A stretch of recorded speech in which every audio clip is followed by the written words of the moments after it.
ചിന്തകനായ Shakespeare ഒരിക്കൽ പറഞ്ഞു, മനുഷ്യന്റെ ഏറ്റവും വലിയ ശത്രു അവന്റെ സമയമാണ് എന്ന്.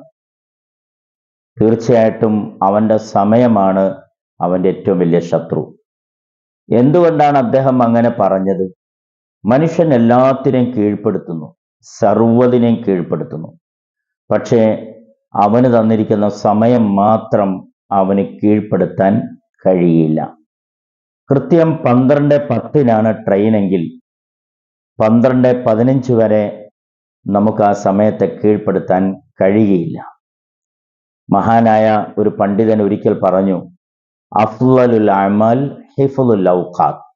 ഏറ്റവും ശ്രേഷ്ഠമായ കർമ്മം ഏതാണെന്ന് ചോദിച്ചാൽ അവന് കിട്ടിയിരിക്കുന്ന സമയത്തെ നഷ്ടപ്പെടുത്താതെ സൂക്ഷിക്കുക എന്നുള്ളതാണ്.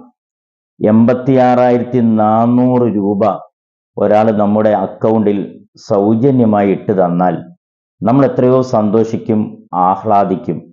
അതെത്ര സൂക്ഷ്മതയോടെ ഉപയോഗിക്കുകയും ചെയ്യും. നമുക്ക് ആവശ്യമുള്ളത് നമ്മൾ വാങ്ങുകയും ചെയ്യും, ചിലർക്കത് കൊടുക്കുകയും ചെയ്യും. 86,400 സെക്കൻഡുകൾ ഓരോ ദിവസവും ദൈവം തമ്പുരാൻ നമ്മുടെ അക്കൗണ്ടിൽ ഫ്രീ ആയിട്ട് തരികയാണ്. നാം അതിനെ സൂക്ഷിക്കുന്നുണ്ടോ? ശ്രദ്ധിക്കുന്നുണ്ടോ?